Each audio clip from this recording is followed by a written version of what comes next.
ओम नमो भगवते वासुदेवाय। ओम नमो भगवते वासुदेवाय। ओम नमो भगवते वासुदेवाय। ओम ज्ञानाय नमः। सार्थ ज्ञानेश्वरी दिवस 277 अध्याय 11 विश्वरूप दर्शन योग। श्री गणेशाय नमः। जव तुझे रूप नोहे दिठे तव जगासी संसारिक गोमटे आता देखिलासी तरी विषय विटे पनला त्रासू देवीची तुझ देखील यासाठी काय सहसा तुझ देवो येईल मिठी आणि नेदी तरी शोक संकटी राहो केवी म्हणून मागा सर्व तव संसारू आडवित येतसे अनिवारू आणि पुढा तू तव अनावरू न येसी घेवो ऐसा माझारलिया साकडा बापुड्या त्रैलोक्याचा होतसे हुरडा हा ध्वनी जी फुडा चोजवला मज जैसा आरंबळला आगी तो समुद्राये निवावया लागी तव कल्लोळ पणियाची या पाणियाची या तरंगी आगळा बिहे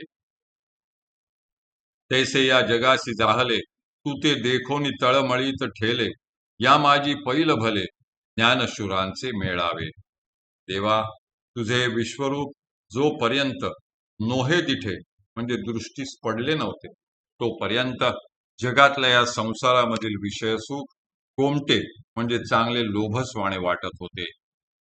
आता तुझे हे रूप पाहिल्यावर मात्र विषय भोगांचा वीट आला आहे, वरून त्रास उपनला म्हणजे उपजला आहे।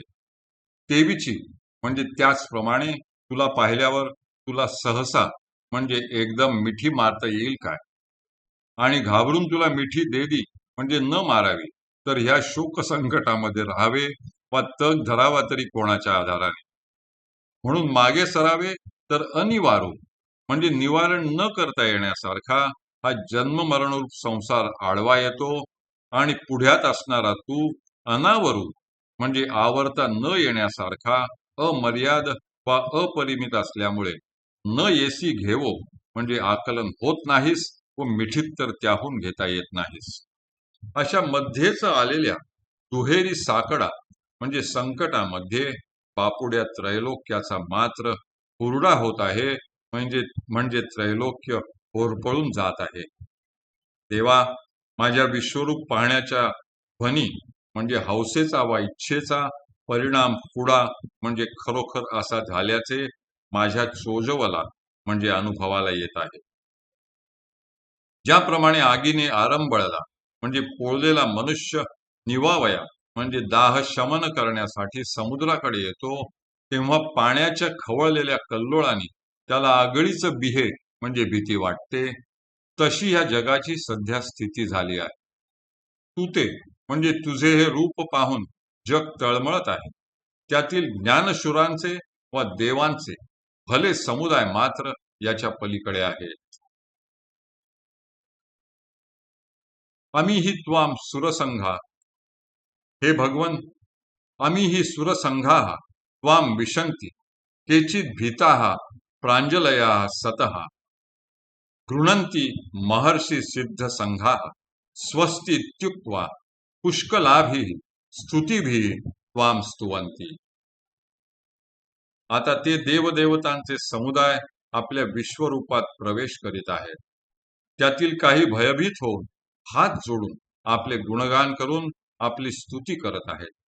तसेच महर्षी व सिद्धगण स्वस्ती म्हणजे सर्वांचे कल्याण हो अशी मंगल आशा करून व उत्तमोत्तम स्तोत्रे म्हणून आपली स्तुती करत आहेत। हे तुझेनी अंगिके तेजे जाळूनी सर्व कर्मांची बीजे मिळत तुझ आतू सहजे सद्भावेसी आणिक एक सावियाची भयभीरू सर्वस्वे धरुनी तुझी मोहरू तुझ प्रार्थिताती करू जोडोनिया।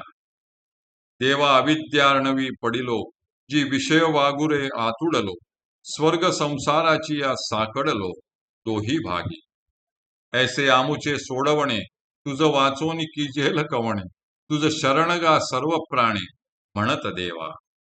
आणि महर्षी अथवा सिद्ध का विद्याधर समूह विविध हे बोलत तुझ स्वस्तिवाद करीती स्तवन। ज्ञानसंपन्न देवांचे समुदाय तुझ्या अंगाच्या तेजाने तेजाच्या योगाने अज्ञान, वासना व सर्व कर्मांची बीजे जाळून सद्भावाने तुझ्या रूपात मिळून जात आहे. आणि एक जे सावियाची म्हणजे स्वभावताच वा सहजच भयभिरू म्हणजे भयभीत झालेले आहे, ते सर्वस्व तुला अर्पण करून तुझी मोहरू धरून म्हणजे तुझ्या मार्गाचा आश्रय करून कर जोडून तुझी प्रार्थना करीत आहेत की देवा, आम्ही अविद्यारूपी आर्णवी म्हणजे समुद्रात पडलो आहोत व विषयरूपी वागुरे म्हणजे जाळ्यात अडकलो आहोत आणि स्वर्ग व संसार या दोहोंच्या कचाट्यात साकडलो आहोत. अशा संकटात सापडलेल्या आमची त्या संकटातून सोडवणूक तुझ्या वाचून कोण कीजेल म्हणजे करेल. देवा, आम्ही सर्व तुला प्राणभावे शरण आलो आहोत असे ते म्हणत आहे. आणि कश्यपादी महर्षी अथवा अथवा कपिलादी सिद्ध किंवा विद्याधरांचे विविध समूह हे तुला स्वस्तिवाद म्हणजे कल्याणकर असे म्हणत तुझे स्तवन करीत आहे. हरिः ओम, हरिः ओम, हरिः ओम. हरये नमः, हरये नमः, हरये नमः.